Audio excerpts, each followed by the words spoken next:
What's the increased challenge for Steph offensively right now with Jordan and Andrew out, your number 2, number 3 scorers? I mean, obviously, he showed us more of the scoring load, which he did tonight. But he had a great offensive night. Well, when you're missing those two guys, obviously the paint is a little more clogged. It's a little tougher to operate. And saying that, like I said, he found space tonight. Guys did a good job of trying to get him the ball and not forcing it. But, that definitely ramps up a little bit with those guys out. This was his most accurate shooting night in a while, since sometime last month, I think. How much of that do you think was him just getting himself ready for a team that gives you guys trouble and a guy who gives him trouble? Who gives him trouble? Well, the guy, Dylan, the guy who I say gives him trouble, you know what I mean? Guy who thinks guy who likes to defend Steph. I don't think nobody in the world likes to defend Steph. So I ain't buying that. Stuff. But, he got it going. I think, you get a couple easy ones there in the first quarter. They're sitting on top. You're able to get a couple layups, see the ball go through the rim. And then from there, he just got it going. They messed up some switches. He got some real clean looks.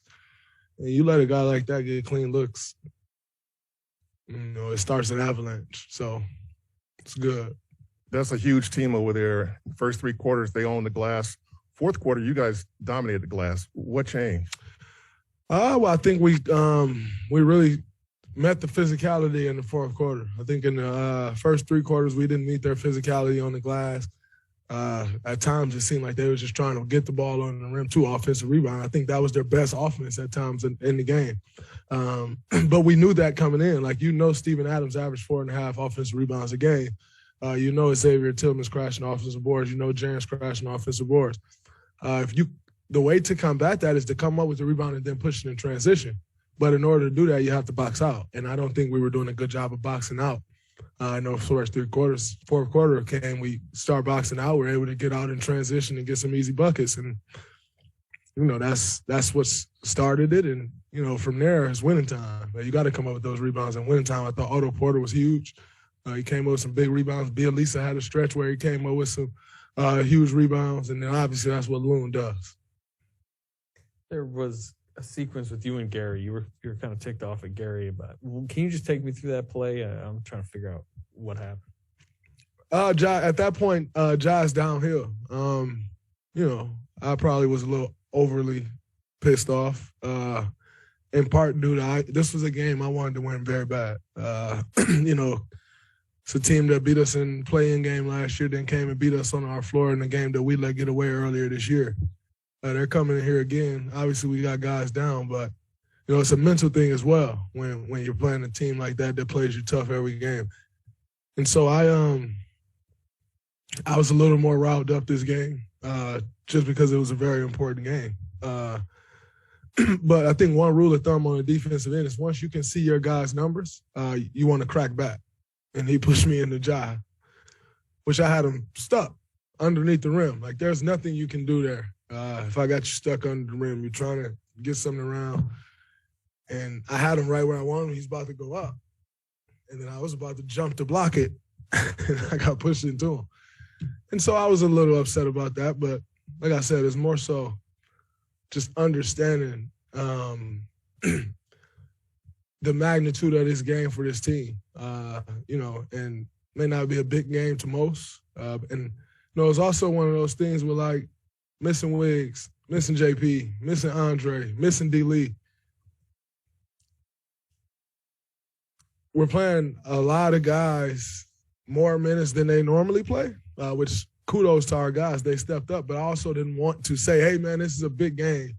We need to win this game and add more pressure and put guys in an uncomfortable situation. But the whole game, I'm feeling it. We need to win this game. And so I think a bit of it came from there where, I just understand, we really need to win this game. And that was kind of that. But I thought he handled it well. We went to the timeout. We moved past it, and he continued to play great. You mentioned what a big game you felt this was and being down some guys. You have another big one coming up on Christmas Day. Gary was saying he feels this is kind of a momentum game for you guys going into that. How do you see that matchup? I think it is for sure. Like you just said, with so many guys down, it's easy to have slippage. And, you know, to get this win, heading out on the road against a really good Phoenix team, Christmas Day, I thought it's definitely a momentum game for us. And, you know, we can carry this on. Our starting group, I'm not sure that group had been on the lineup together. I mean, been on the floor together at all year, you know. And so just to build a little familiarity and most importantly, to know that, like, yeah, we can do it. And there's ways to get it done, and we can. I think that was big. You guys have played, I think, 9 consecutive Christmas days. And Steve Kerr said before the game, he kind of wishes the NBA would have a rule against playing back-to-back road games on Christmas. How do you feel? I think that's legit. I have a 7-year-old, a 5-year-old, and a 1-year-old. Like, I want to spend some time at home with my kids too.